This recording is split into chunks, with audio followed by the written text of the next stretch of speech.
Oh, whoa. If you have a Molotov or something, then you can do some fairly good damage, even to yourself. No. Okay. Okay. And what in the world is this? This is my new base, and this is 7 Days to Die. So today, well, what are we going to talk about today? I thought it was time to look at base building, something that is a somewhat controversial topic in Alpha 17. And why is that? Well, the zombie AI has changed, the block health points have changed, and things simply work very differently. A lot of people are reporting that they have issues building bases that will withstand the zombie hordes, especially wandering hordes and blood moon hordes.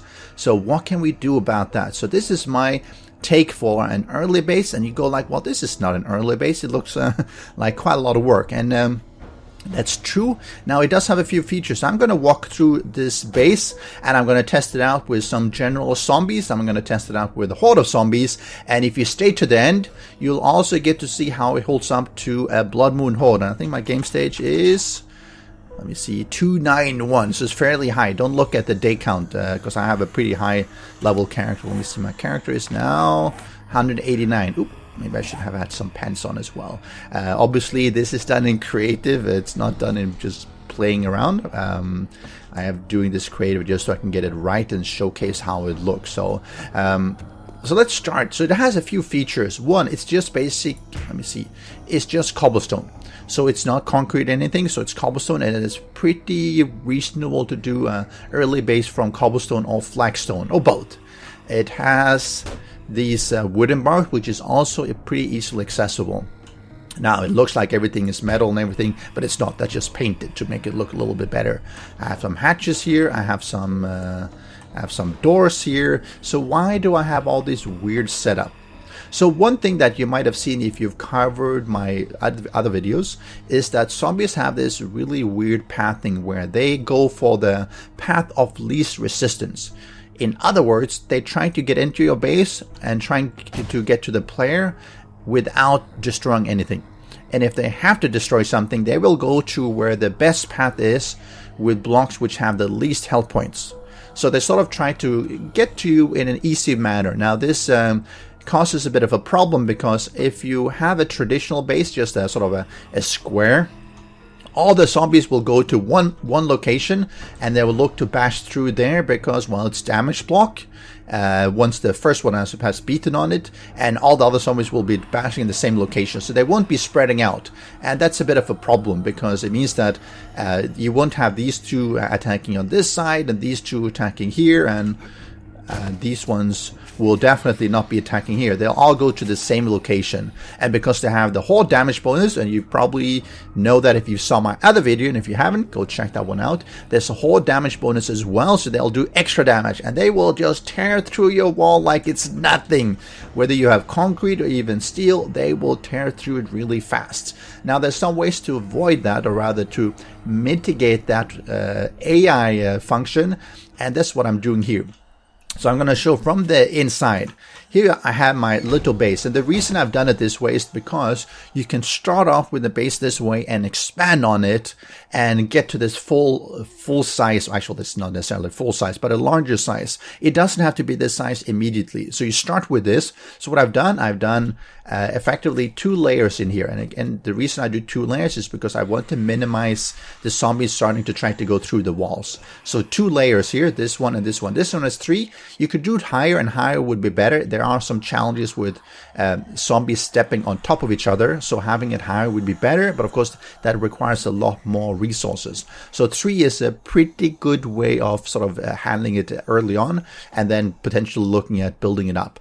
I also have my basic stuff. I have some chests, I have my bedroll, I have a forge, I have a workbench, because again you need that for some of the early stuff you want to make, your bicycle, etc. Of course I have a way to get up, and this is important. You have to have a way to get up because the zombies need to be able to path up to when you're up here on I guess the top of it. So if I go down here, I have a door. And why do I need to have a door? Well, you want to make sure that you can open and close it. Now, normally it should be open. Keep it open. Don't close it. if you close it, let's see if I punch this one, it's got 2,500 health points. So if you close it, they will see this as an obstruction. And if they then decide that, okay, the zombies are still out there. If they decide that it's easier to go through the wall than to go through the door, they will go through the wall instead. So you want to keep this open and only close it if they start getting to be too close. I mean, if they're around here somewhere, you might want to close it just to buy yourself a little bit more time. But don't keep it closed otherwise, because that will cause problems with the pathing. So that's the inner sanctum, if you will. So this is where I can sort of survive and do my stuff. Now you notice there is nothing on the roof. You could imagine that you build up some poles and you put on some kind of fences on top to guard against the vultures, and that's probably a good idea if you have problems with the vultures attacking. But they're not that extremely difficult early on, so I haven't worried about it, so I just kept it clean. Now what have I done outside? Now I have this small little corridor. And this is sort of where you can get creative. Now, the important thing is to remember is that you want to create a path that is accessible from the outside to the inside. And the way they do this is through a corridor. So for every block here, I have the wooden spikes. If you can make the metal spikes, even better, because they deal more damage and they can take more damage. I also put on some barbed wire. It helps to slow them down. It causes some other problems, but I think overall it's pretty useful. The problem it causes is that zombies tend to see these things as something they can climb up on. So they try to climb up, and they can actually sometimes destroy the wooden bars up here and even get up here. It's not very frequent, but it happens at times. And now I am hot. I guess it's a hot day. So you see, I broadened it into 2. You could do it 1 all throughout, but 2 is generally better because they don't stack up as much and it spreads out the damage a little bit. They tend to go through one of the paths anyway, but some of these one are going to get damage as well. And it gives you a little bit more space because, as mentioned, if they bunch up, they might start stepping on each other and can sort of potentially get up on top here. So having a little bit more space can help. So I have a 2 space here, and then I branch out to 1 just to have a little bit of a kill zone here. And it continues around here, and then out towards a door. Now, why do I want to have a door? I'll cover that in a while. And of course, I have the hatch so I can access the door. So I have spikes all over. I was also playing around with a slightly different approach here because zombies, and this is just testing. It sort of works. It causes some other issues, but I'll show that when I have a horde. Now, zombies tend to see these wooden spikes as something they can step on. So they will come here and they'll try to step on these ones and to get up here. And of course, because the wooden spikes will damage them and get destroyed themselves after a while, they generally can't make it up. Sometimes they do, so I put another layer of spikes here just to capture the other zombies that might come. So zombies that come here might decide that, hey, the better way to get up to the player up on top is simply to step on the spikes and try to get up here, which means that they will die.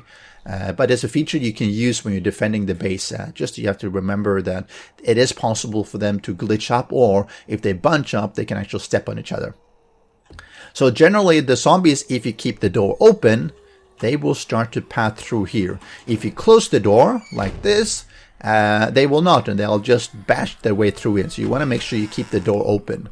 Now, why do I have a door? Well, actually, I have a second lane here that is a smaller one. It's definitely shorter. It's a more restricted one. And it leads up here, and I have a nice little ladder. And you might start thinking, well, why would he have a second lane with a ladder and a hatch and everything? And I'll give you a test of that as well. The reason is that, let's say you have zombies that make their way in here. And you decide that, okay, now that maybe the horde is over, or maybe even throughout the horde, you need to repair or you need to get down and replace some of the spikes. So if you do that normally, they'll continually be streaming in through this whole, I'm not going to say maze, but it's sort of the maze path-like. And it's a little bit difficult to repair and replace the spikes if they're doing that. So what I then do is I come here, I close this door, which means this is no longer a valid path. And I open this door. And I open this one. Of course, actually, I generally do this first. So what happens is, because this path is shorter, I mean, you see it's relatively short. It means that instead of going this long way around, all the zombies will be coming here. So I can open this up, open the hatch, and then I'll close the door. And while the zombies are trying to get through here, which will take them some time, I can run down and I can start to replace things inside here. And once that is done, I can come back, I can close this one, I can close the door, and the zombies will go back to go here if I just open the door. Make sure you don't forget, because then they'll bash their way through. So sort of I can alternate where the zombies go depending on how I do that. And I find that quite a useful way to handle zombies coming continually when you need to repair. Because if you can't repair, eventually they might, if it's a large horde, they might come in here and you have no way to deal with them except, well, hopefully kill them before they get through your door. But with this sort of this extra appendix, you can open it up and they will pass through here, giving you some time.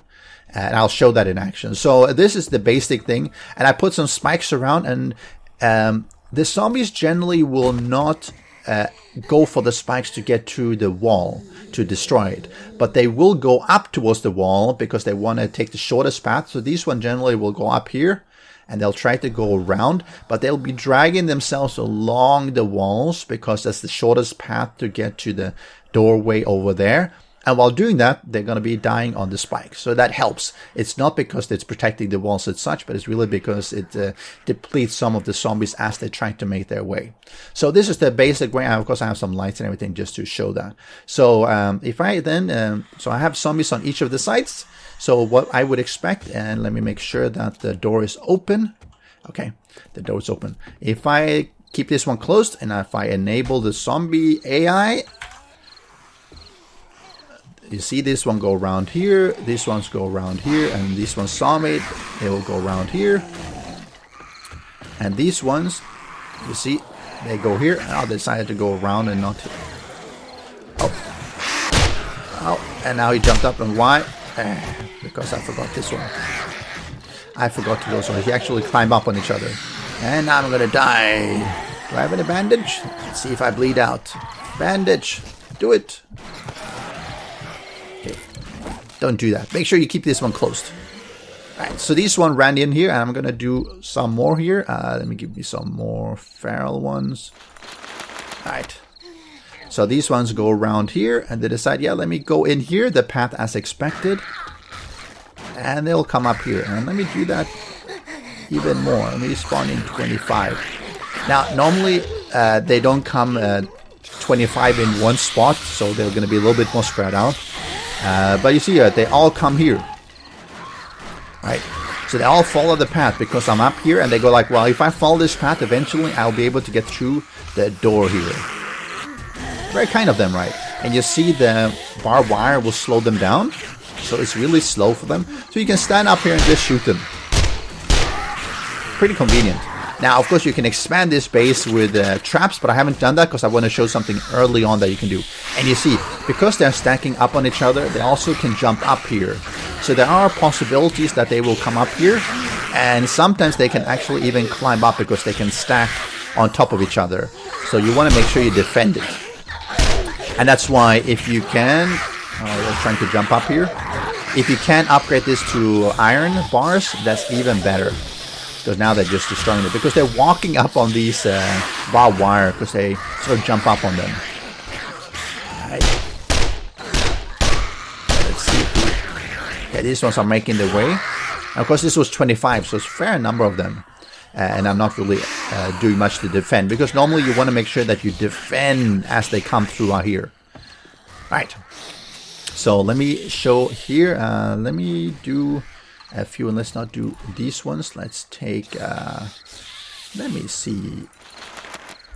Okay, so let me go and open this one, and you'll see that they're still going to pass through here because, well, this one is closed. So let me give some more here, old timer feral, and then I'll open up this one. And you'll see if they change. Yeah, see, now they changed. So now they decide, hey, this is the better way. And if I close this one, they will decide that, hey, this is no longer a good path. Let me go back. Alright, so you can control the AI by doing that. You can actually make them run around quite a lot.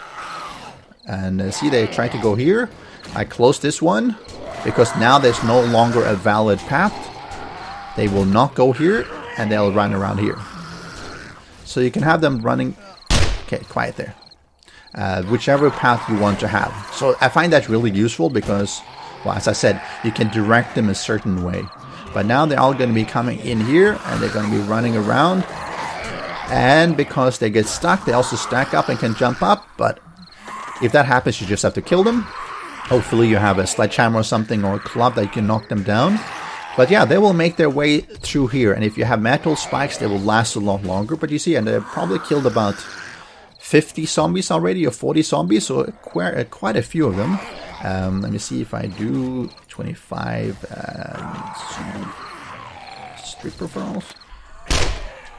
Alright, another 25. Generally, you can keep quite a lot of zombies from breaching your inner sanctum here. And here you see all the strippers are coming out. I guess they think we have a party. No beer for you, ladies. And these one have a lot of health points. So you see they stack up again, and they try to get through. So having the wooden bars will prevent that a little bit as they sort of slowly make their way. And this is again why you want to defend it actively, because if you do that, see, she managed to make it up. If you defend actively, it's less likely that they stack up, and then they don't jump on each other that much. If you have a Molotov or something, oh, whoa. If you have a Molotov or something, then you can do some fairly good damage, even to yourself.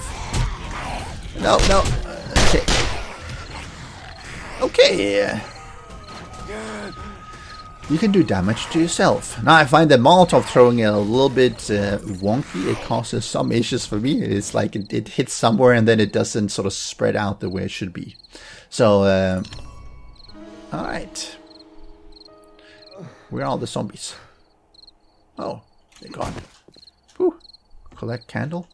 Where's my backpack? Oh, there it is. All the zombies are gone. Okay. So this is how it works. Actually, interesting that all the zombies despawned. Okay, that's interesting. So they do occasionally decide to attack something because, you know, they're trying to get through and they're stuck and everything.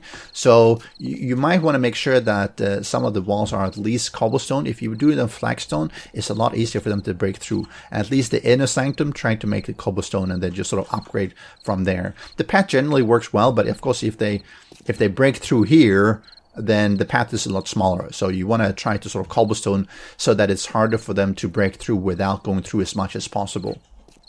So as you see, even pretty early on, you should be able to get up something simple. Even if you just start with this bit and you have like 10 squares here for that to walk through, that's better than nothing. And then you just expand on it. And you expand on it, and then you add on this appendix, and then you expand on it, and you put down metal spikes instead of the wood spikes. You put on barbed wire, and you should be pretty safe and for quite a few nights and Blood Moon Hordes. But I'm gonna restart the world here to get it back to pristine order, and I'm gonna run through the day 7 horde. And again, it's not a standard game 7 horde, because my game stage, as you can see, is a lot higher. I mean, normally you would expect maybe 20, 30, and this is 288. So I'll be back in just a short while, and things are going to be back to pristine condition.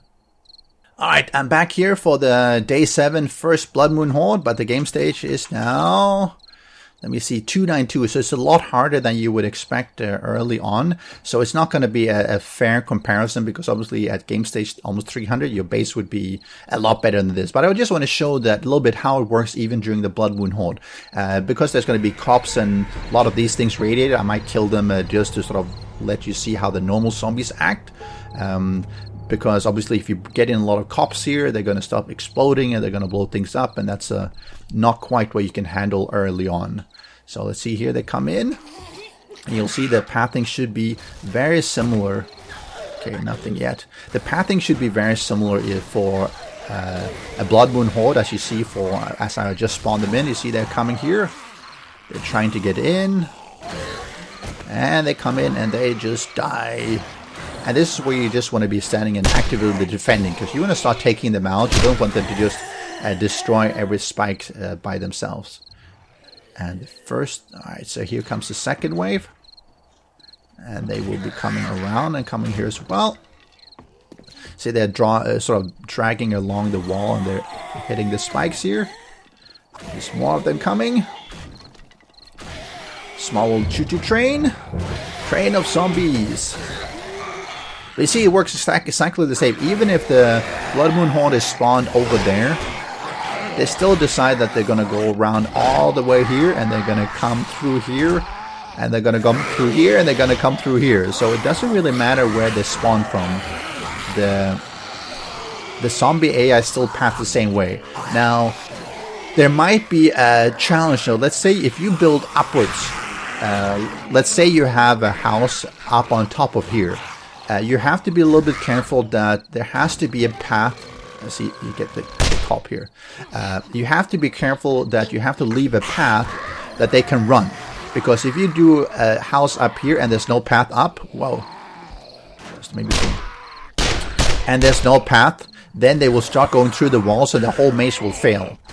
So you want to make sure that they do path the correct way as well. Okay, you go away. See, it works pretty well. I mean, obviously I haven't let any of the cops and everything through, but even through a Blood Moon Horde, they will go through here. Right? And I've taken out a couple of the zombies, the cops, down here. But you see, it still takes them a fair while to go through even normal wooden spikes. Having some barbed wire, and if you actively defend, this can work very well. You see, they're not attacking the walls at all, because they still want to path up to me and into my base and up here, because it's the easiest way. So is this a little bit of a cheesy base? Where are you? Go away. Stop spitting at me. Is this a little bit of a cheesy base? Well, to some degree it is. It is using the AI against them. But it does make it... well, it's one of the few ways you can actually do this. Now you're getting a lot of cops. If you do have cops, you can actually deal with that by hiding. If I sit here, of course, he might see me and want to vomit. But the other zombies are not going to see me. So the cops are not going to be vomiting at me because, well, I'm out of sight here. And I can just sit here the whole night and not defend. But that means that they will get through here a lot faster. So you want to make sure you're actively defending. Just kill the cops and everything, and the vultures if they come here.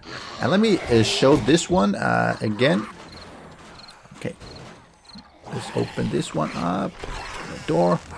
And open this one. So now the zombie should be preferring to path over here instead. Let's see. Any takers? Any takers? Alright, I think this one should be coming this way. Nope. Alright, I guess I decide that this is an easier path. Let's close this one then. Oh, not this one. Let's see here. If that makes them come over here. Maybe they decided this is still a better way for now. Let's take out some of these ones so we respawn the... Okay, come. Respawn. They're all stuck on the barbed wire. This is why barbed wire is quite useful, because it really slows them down. Yeah, now they're coming here. So now they're deciding they're coming here, and I could basically just close up, and I can go down here and replace the spikes. Which is really useful, special. They're making their way all the way in, because then you can close up and you can just put as many as you can, reopen up. And you see the cop makes his way in. So yeah, you want to make sure you kill the cop. You don't want to have him there. Now I'm going to show, if I close this way. Okay, I'm going to close this one. And is this door closed as well? Yes. So now they have no easy way in, and they're all going to try to come there the same way. And this is the best way in. This is where I mentioned having these spikes at the bottom. It makes them want to go here and climb up the spikes. So you can look at this sort of as a third layer of defense, where they keep trying to get up here. Now all these spikes are down, and now they go like, okay, for me to get through. Okay, and this is where they're stacking up. But they decide that to get through, this is the best way. And this is where you get a bit of a problem here with this design. As they take up this one, they will all be able to jump. Oh. Okay, let's get up here. They will all be able to jump up here. And that's not what you want. And let me see if I can use this one. So they'll decide that, hey, we're going to go through here instead. And of course, if they break the top lock, they can jump up because, well, they can climb up. So you might want to make sure you have this taller or something, because if they break through, you have everyone swarming up. But now they decide, well, I'm going to go through here. Now I'm going to show you what happens if you accidentally close the door. now they have no path. So there's no path through all this, and that does risk them coming here. Let's see if I can destroy some of these things here just to... This one. And this one. And doing carefully. Okay.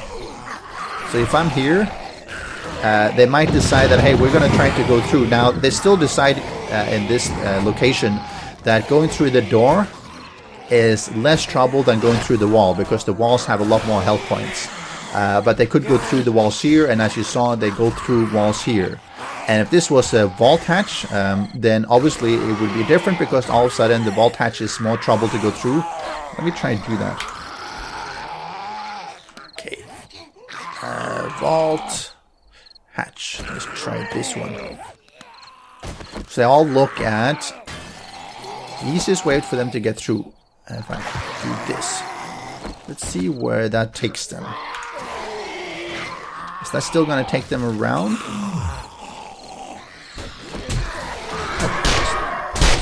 Stop it. Okay, they still want to go through and going to go around the maze, so that's pretty helpful.